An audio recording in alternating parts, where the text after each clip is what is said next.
Bonjour, mon nom est Pierre Côté, je suis médecin à la clinique médicale du Quartier Latin.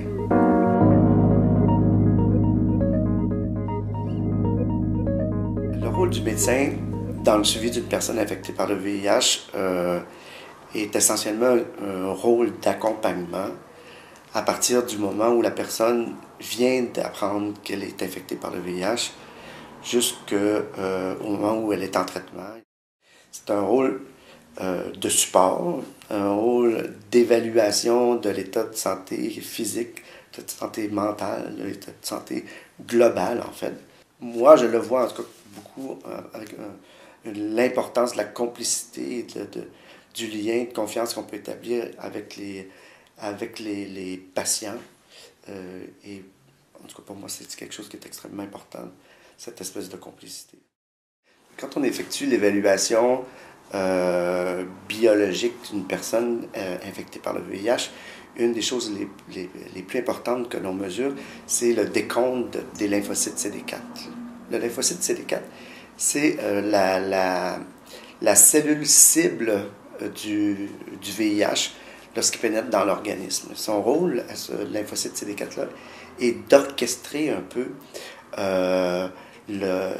toute une armée de cellules immunitaires qui vont aller en fait attaquer des micro-organismes qui peuvent venir de l'extérieur. Donc le CD4 a un rôle extrêmement important dans le système immunitaire. Alors lorsque le virus du VIH s'accole et pénètre dans le lymphocyte CD4, il va changer son code génétique et ça va le rendre éventuellement incompétent. Ce qui fait que on rend toute l'armée un peu anarchique et on est incapable éventuellement de faire face à des virus ou à des bactéries ou à des parasites que normalement on devrait être en mesure de maîtriser ou de guérir si on avait un système immunitaire qui était normal. Un autre test qu'on fait aussi, c'est on mesure la charge virale du VIH. La charge virale du VIH, c'est une évaluation de la concentration du virus qui circule dans notre sang. Alors, plus on a de virus, plus la charge virale est élevée, plus il y a une capacité d'attaquer les lymphocytes CD4 dont on parlait tout à l'heure.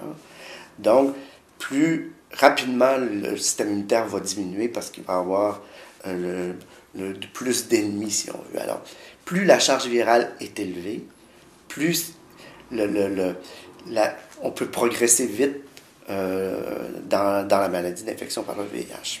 Alors que pour les lymphocytes CD4, plus ils sont élevés, meilleur c'est parce qu'on est plus équipé pour contrer les micro-organismes qui peuvent pénétrer. On fait plusieurs autres tests aussi. On mesure par exemple les fonctions du foie, les fonctions du rein, les fonctions de plusieurs autres organes. En fait, c'est pour voir s'il n'y a pas un autre micro-organisme, un autre virus par exemple qui pourrait interagir ou nuire à l'infection par le VIH. Je pense entre autres au virus de l'hépatite C ou au virus de l'hépatite B. Alors, une fois qu'on a établi un peu quel était le niveau de la charge virale et des lymphocytes CD4, on peut avoir une idée s'il y a une indication de commencer à traiter ou si on peut attendre un certain temps. Alors, en général, quand on rencontre une personne pour la première fois, on fait cette série de tests-là et qu'on va répéter pour être certain qu'on se situe dans une même... pour avoir une meilleure idée de ce que c'est.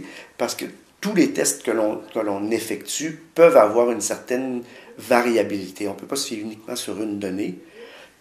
Par exemple, les lymphocytes CD4 pourraient varier de 25% uniquement par la méthode qui est faite en laboratoire. Donc, pour avoir une meilleure idée, on va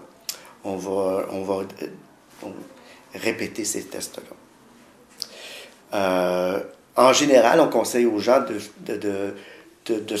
on fait ce type de test-là tous les 3 mois, ou si une personne est très stable, on peut faire un suivi à tous les 6 mois, mais je dirais que la moyenne est environ à tous les 3 mois. Évidemment, ce n'est pas coulé dans le ciment. Au début, quand une personne vient d'apprendre qu'elle est infectée ou vient d'apprendre une mauvaise nouvelle, on la voit souvent plus régulièrement, puis pour s'assurer que ça va bien, puis qu'il n'y a rien qui dérape, si on veut. Mais c'est à peu près le suivi.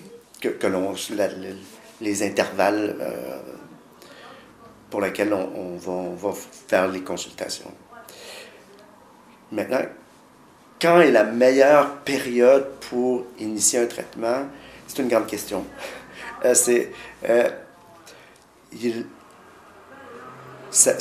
dirais que depuis, ça a varié beaucoup dans le temps. Au départ, quand sont arrivées les trithérapies à la fin des années 90, on voulait traiter tout le monde, parce qu'on imaginait que en traitant le VIH rapidement, on pourrait l'éradiquer, on pourrait l'en guérir. Donc, tout ce qu'on pouvait tuer ou empêcher comme réplication, on le faisait, mais on s'est rendu compte assez rapidement que il y avait potentiellement des effets secondaires à ces médicaments-là et que le médicament n'agissait pas nécessairement, on n'était pas capable en fait d'éradiquer le virus complètement. Ce qui fait qu'on a été un peu plus modéré. Et je dirais qu'avec le temps, ce que l'on s'aperçoit maintenant, c'est que ça va dépendre d'une personne à l'autre, le temps où on va suggérer de commencer un traitement. Il y a quelques tendances quand même. Évidemment, avec le temps, il y a des médicaments qui sont beaucoup plus faciles à prendre, dont on connaît les effets toxiques à long terme, dont on connaît l'efficacité aussi. Donc, on a des meilleurs traitements que l'on avait avant. Donc, on va suggérer souvent plus tôt de le prendre. Mais le vrai moment pour débuter une thérapie, c'est quand la personne est prête. Et notre rôle avec l'équipe traitante, avec les gens qui interviennent pour une personne qui est infectée par le VIH, c'est d'établir le moment juste où la personne est prête à le prendre. La population des personnes infectées par le VIH vieillit et que l'être humain, en vieillissant, voit son système immunitaire diminuer de façon physiologique. Donc, moins on a de réserve immunitaire, moins on a de chances de bien répondre au traitement. Donc, quand on a une personne qui est plus âgée, dans le VIH, on considère qu'une personne plus âgée, c'est une personne qui a plus de 50 ans, on va suggérer plus tôt de commencer un traitement pour éviter d'avoir une atteinte trop sévère au niveau du système immunitaire. Quand on initie un traitement, l'objectif de ce traitement-là est d'empêcher le virus de se répliquer, donc d'arriver à une charge virale qui devient indétectable dans le sang. Et à ce moment-là, s'il n'y a plus de virus pour attaquer les lymphocytes CD4, là, les lymphocytes CD4 vont pouvoir continuer à se reproduire, puis on va maintenir un système immunitaire, donc être capable de combattre les ennemis ou les organismes qui peuvent venir attaquer l'être humain. En général, après qu'on ait commencé un traitement avec quelqu'un, on va la revoir un mois après ou 2 semaines, ou dépendamment du type de traitement et du genre d'effets secondaires qui peuvent se présenter. Mais on va revoir les personnes en suivi pour voir si la personne prend bien les médicaments, si elle a des effets secondaires, et on fait des bilans pour voir si au niveau des reins, au niveau du foie, au niveau de la formule sanguine, pour être certain qu'il n'y a pas d'effet toxique du virus, des médicaments, je veux dire, sur l'organisme. Donc, on fait en général, après que la personne soit stable, on fait ces visites-là aux 3 mois. Et si ça va vraiment très bien, ça pourrait même aller jusqu'à 1 fois ou 6 mois seulement. On en profite en général aussi pendant ces visites-là pour effectuer un dépistage des infections transmises sexuellement ou d'autres problèmes de santé, par exemple, ou un dépistage de cancer du col de l'utérus ou du cancer de l'anus ou de cancer de la prostate ou de d'autres, d'un examen en fait euh, pour, pour dépister selon le style de vie de chaque personne. Alors ça ressemble un petit peu à ça, le suivi d'une personne infectée par le VIH.